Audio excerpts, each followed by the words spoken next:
soul, soul to soul, soul to soul.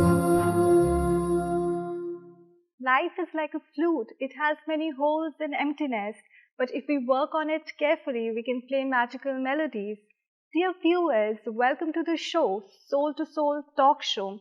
We are very glad that every time we come up with experiences of people who have lived spirituality and transformed themselves totally into a spiritual being.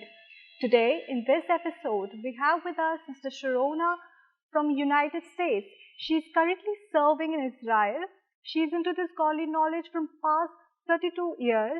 A very warm welcome to the show, sister. Thank you.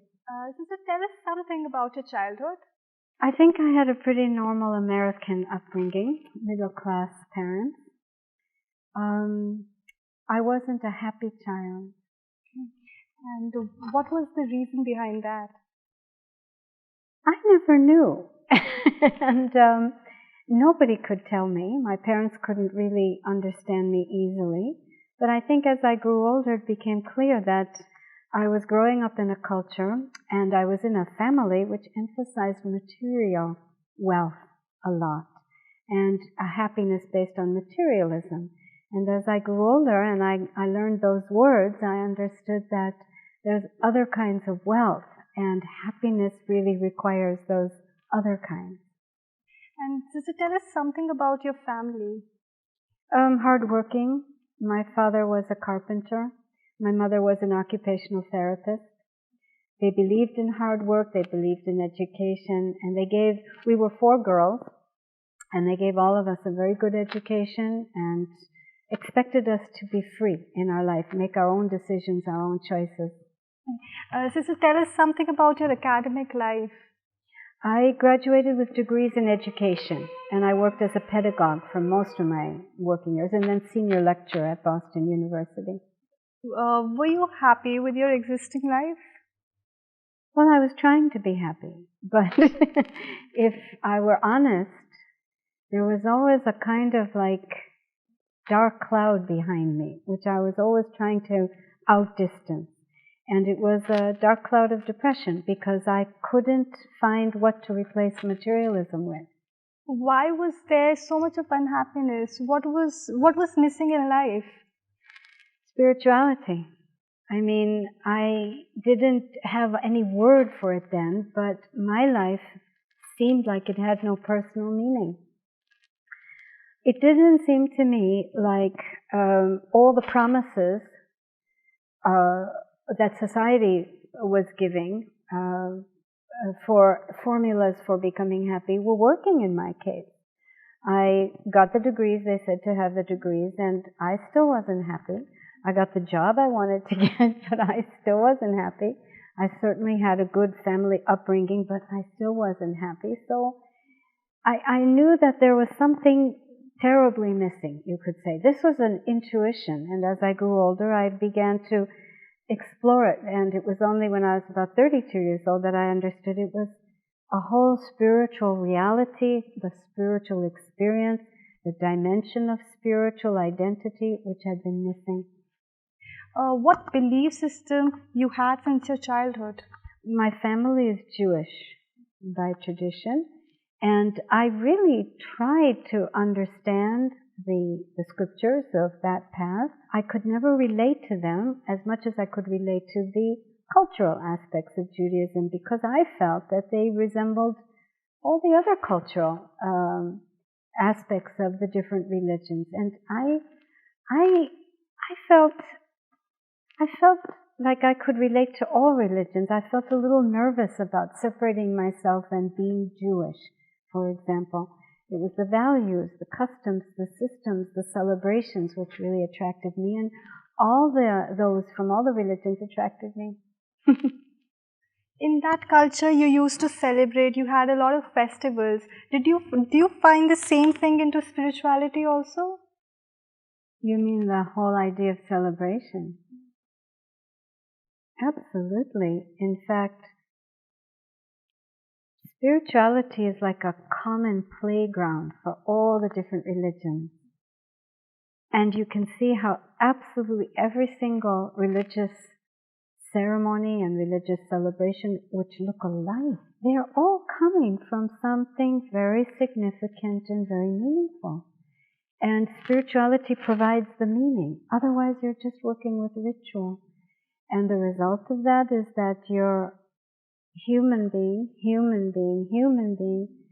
and you forget that before you're human, you're a spiritual being, and all the real meaning of life only comes when you explore the roots of your humanness, which is your spiritual identity. Sister, how and what made you inclined towards spirituality? I was giving up on everything else that I could find. Before I discovered the spiritual path, I believed in politics, and I was exploring different political pathways, and I became very disillusioned because I asked some of the top people in the party I was affiliated with, so what is peace? And nobody could tell me what peace was. The best they could do was say, well, it means there's no war. And I couldn't relate to that. There had to be something much more meaningful about peace. And also, I'm afraid to say that some of the biggest egos I'd ever seen were in that party, in all the parties I discovered, and nobody seemed to be concerned about all the infighting going on, not to mention the fact that nobody had a definition for peace. So I was disillusioned with politics. Okay, it is considered that absence of war is peace. Do you believe that? That's what they were telling me, but we weren't at war, and yet there was so much peacelessness within our party. The conflicts, the disagreements, the ego, the arguing, so much peacelessness, so much competitiveness, jealousy, fighting for position. There wasn't peace there, even though there was no war. So what was peace? I was curious. How and when did you came into the spiritual knowledge? I was 31, just about to become 32. And I'd been disillusioned by politics, and I was looking because all my life I felt I should be doing something for the world. And now I was almost 32 and I still hadn't found what I was supposed to do. I thought it would be through education and my diplomas. I didn't feel that that was going to be enough. Then politics, so many volunteer organizations, so many different things. So I was looking. And a friend of mine invited me to some satsang. There were 3 satsangs, which I went through before I found the Brahma Kumaris. It means I just sat through one of 3 different paths, and I found it difficult to relate. And yet with the Brahma Kumaris I related very much because it's education, it's a university, and the 7 concepts thrilled me. They just thrilled me because as much as my whole life I felt I should be doing something for the world, actually, as much as I was wanting to help the world, I was also a great seeker for truth. I was really believing that my education hadn't given me the truth. I didn't have the words yet like I have now. What I was looking for was my true identity, the spiritual identity. But the first few gatherings that I went to from different spiritual paths seemed to be quite a lot of ceremony and ritual. I couldn't find a truth that I could relate to.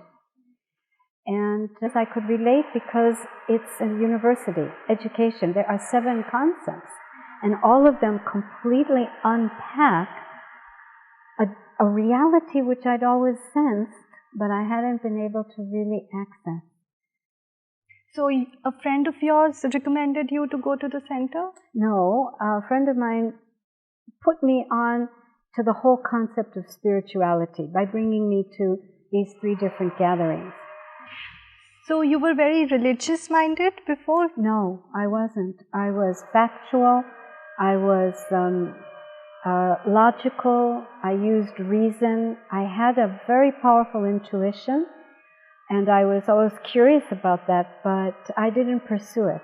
Okay. Sister, were you a very introvert or an extrovert kind of a person? Very extroverted. Because I was always looking to fill that emptiness. So I was always the one who knew the jokes, and I was always the one who would throw a good party. But all of these things were just to keep that black cloud at a distance, to keep away that depression from emptiness. What was that one thing that attracted you the most towards Brahma Kumari's organization? Knowledge. It put together all the pieces of the puzzle, introduced me to the dimension of eternity, spirituality. Who am I on an eternal perspective? Who do I belong to? And how much it matters, the quality of my behavior and action. This attracted me very much. And sister, what transformation took place after coming in contact with the Brahma Kumaris? I became happy. Really happy. And it's not to say that I never got sad again or depression disappeared right away.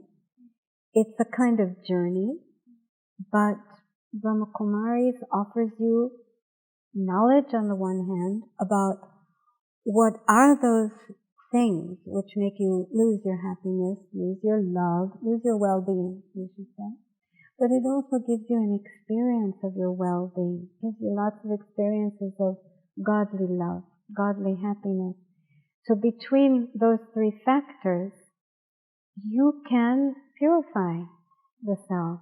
And see, the whole idea is that anger, conflict of any sort, ego, this is not how we've been made.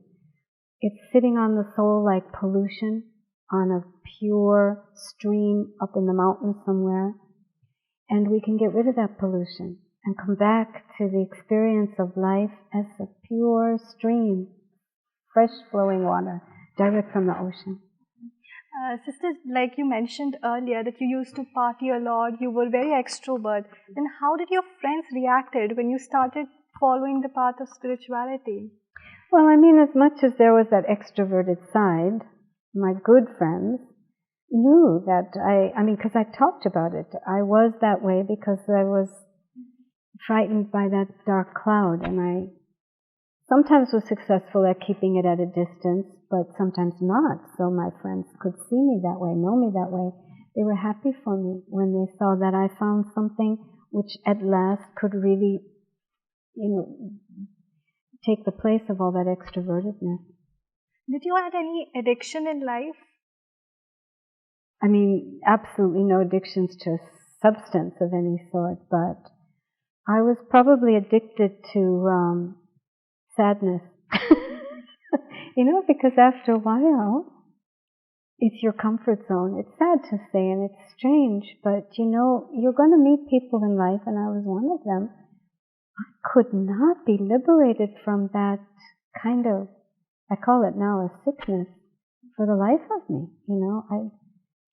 I think even those moments of happiness, I didn't trust them, and I felt like I was betraying my aim, looking for real happiness if I allowed myself to be happy on other levels.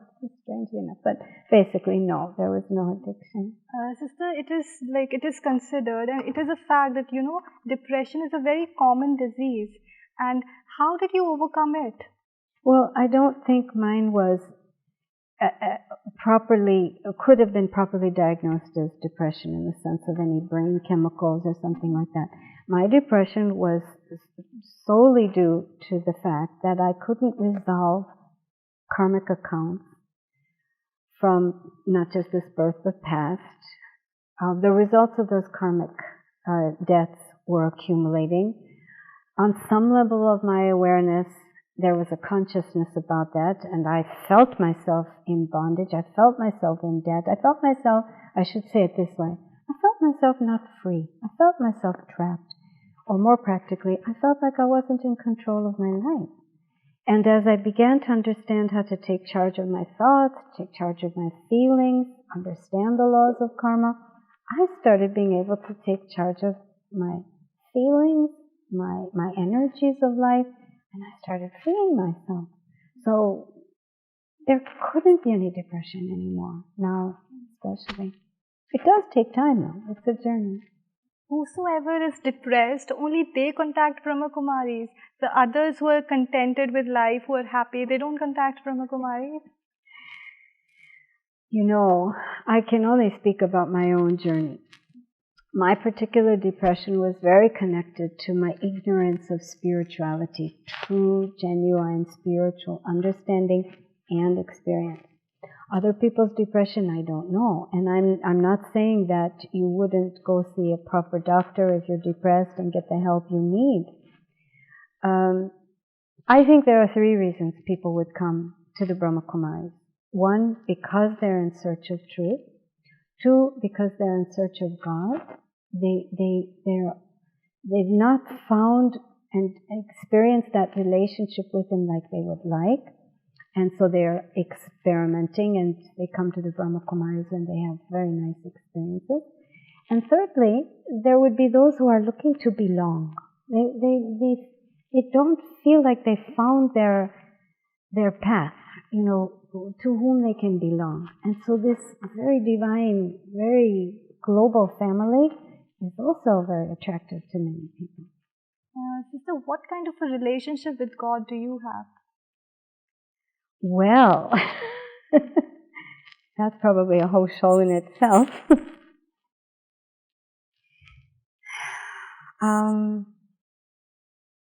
Partnership more than anything right now. I'm learning to turn to Him more for everything, every kind of support, every kind of advice, every kind of need. He's very perfect in what He offers. And that helps make me perfect in what I can offer in my human relationship. Sister, did you ever dreamt of meeting God? No, and I'm sorry to say that I never really thought about God. I had no idea that I was going to discover that the truth is a living being, perfect in every quality that I could have ever wanted for myself or humanity, and that perfect being was God. When I understood that, my life changed. And how was your first meeting with God? I had a first meeting with God in London. Because of my academic background, I was very intellectual. And basically that meant that I couldn't have any experiences in meditation, at least according to my journey. Huge ego. So everybody around me was having all these wonderful experiences and I was not. And all the brothers and sisters kept telling me I should go to England because there are very senior yogis there. I had been living in France at the time, and I started my work with the Brahma Kumaris in France. So they kept saying, take a course in England, there are senior yogis there, you'll have an experience. So I did. I went for a long weekend, what they call a long weekend, and the Brahma Kumaris in London were offering what they called an intensive workshop, like, morning, afternoon, evening classes for 3 days. And there I had very big, very powerful, very real experience. Like I say, the 2 things came together, my search for truth and then the reality of God. And I can tell you, it was a life-transforming experience. I entered a high, which I basically have never come down of for the last 32 years.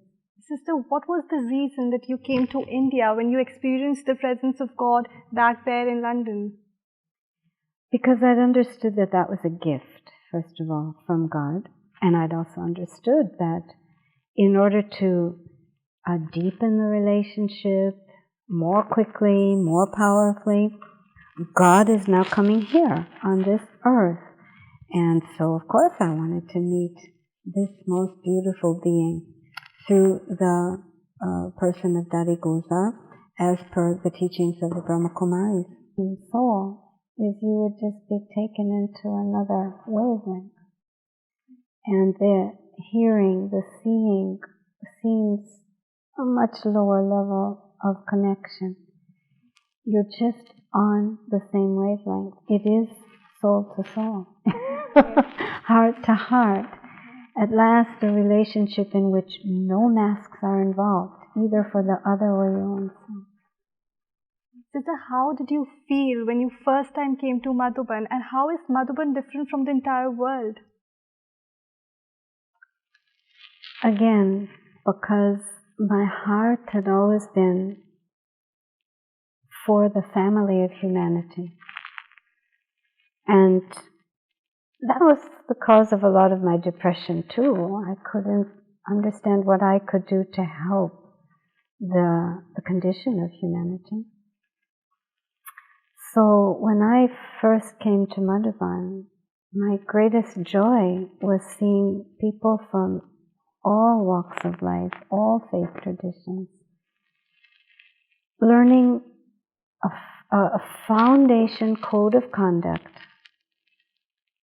which was making it very clear our common humanity. And this I was really thankful for. Here was the place in which everyone from any corner of the planet would come and learn the language of spirituality and also spiritual identity, so that the masks could be dropped and we could again be genuinely brothers in a brotherhood and collectively finish all this pollution that's gathered on the collective soul of humanity. This is very touching for me. Sister, how could this knowledge benefit the whole world? First of all, I think I don't really know how to talk about the whole world as much as I would talk about how the microcosm affects the macrocosm.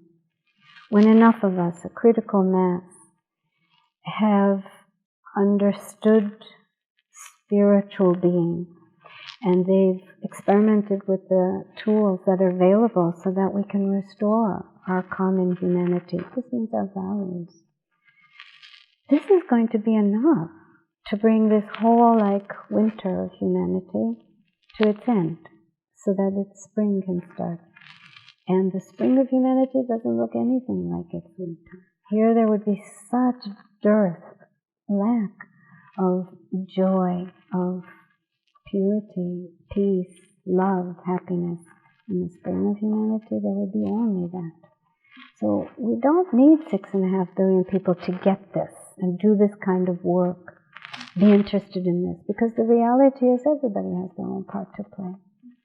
But if you're what the world calls an idealist and you're feeling a kind of emptiness inside because there isn't that real meaning, then learn about these tools, make these kind of efforts, become part of the critical mass so that we can speed up the process and this terrible condition humanity is in can come to its finish, can be healed. Thank you so much, sister, for sharing your experiences with us. Viewers, we'll continue our chat in the next episode. Have a nice day. Goodbye.